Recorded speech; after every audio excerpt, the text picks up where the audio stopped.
Sandy Says Read.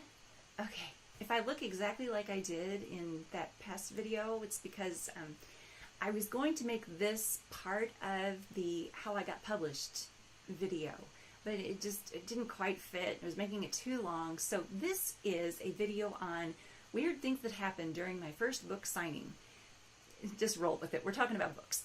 All right. So when my first book came out, Choices Meant for Gods, it was a hardcover, and I was doing a book signing at Barnes & Noble. This was like, I think it was June 10th. It was June of 2007, and I was so alone standing there at Barnes & Noble because I was a complete nobody. Nobody knew who I was. I had just released my first book from an independent publishing house that was fairly small. I set up my table. It was gorgeous. I had a sword that I set there on the table, because it was fantasy. I was dressed in my, fantasy purple dress. I had a little amethyst on my cheek, just like my Amanda Charisse in the book. And I had, I think I had 20 copies of the book there. Barnes & Noble had purchased that many copies, so they're all sitting around on the table. And I had it set up nice, a pretty display.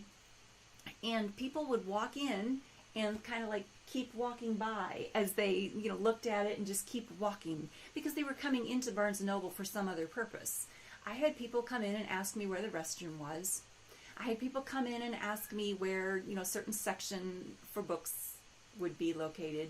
So the first thing I did when I got there was familiarize myself with all the different sections of that store.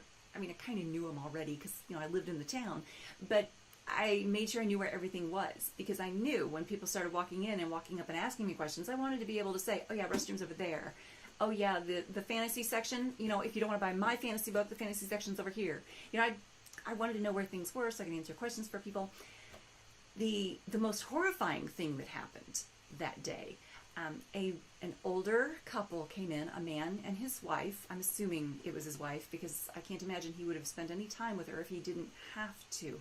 But this man and this woman came in, and the guy started walking toward my table. And I smile at him because I'm usually a nice person. I'm kind of nice to people. I smile.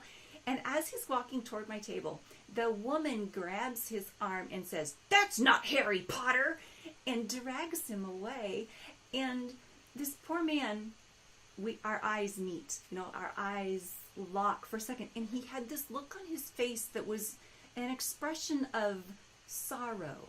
And I thought, well, is he feeling sorry for me because his wife just pounced on the fact that I'm not J.K. Rowling and I'm not selling Harry Potter books? Or is he feeling sorry because he has to spend the rest of the day with this shrewish woman? It was very sad. And I'm looking at him like, oh, you poor man, because apparently you can't read anything unless it's Harry Potter, and now you have to go with this woman and find the Harry Potter books. It was very odd, very sad. I felt sorry for the guy. They were older, and this was 11 years ago, so the poor guys, he may be gone by now. Anyway, so that was the weird thing that happened while I was standing there.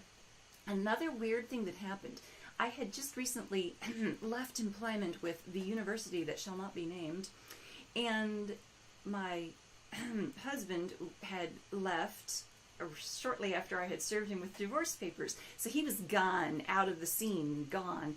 And a professor from that university walked in and saw me standing there and is like, "Hey, Sandy, are you working here now?"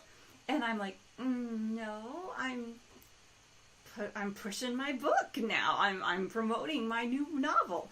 And the guy looked stunned. He could not believe that I had a book that had been published and that I was standing here selling it, marketing it. He was stunned. The look that came across his face, I can't describe it. And I'm a writer. Anyway, so he looked at it and he's like, "Oh." And he had nothing else to say about that. And then he started asking questions about when was I going to be moving up north with my husband, and that conversation just sort of fizzled away, and he staggered off to the depths of the store, and I didn't see him leave. I think he slunk out without making a scene so that he wouldn't have to speak to me again. So there were weird things happening at my first book signing. My publisher did come to the book signing.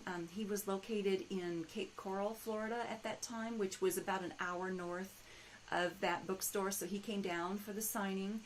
One of my fellow authors in that publishing house came to the signing. She came a little bit later, and she actually took the picture that I used for some of my marketing purposes, so she was there. So people did come to the signing. The new job that I had, there was a lady that worked there who sold ads for one of the magazines, and I invited her to come to the signing, and she's like, "Oh, my grandson is going to be with me that day." And I said, "Well, bring him. It's a bookstore." She goes, "Oh, I couldn't possibly bring my grandson to a bookstore." Okay, we're just going to leave it at that. So there were some weird things about that first book signing that, book signings can be odd. That is for sure. That is for sure. Have you guys had book signings yet? I mean, for those of you on BookTube who are writers, for those of you who've gotten those books out the door, what kind of experiences have you had on that side of the table as the author, as the writer who's back there, you got your pen in hand, you're ready to sign some books? What weird things have happened to you?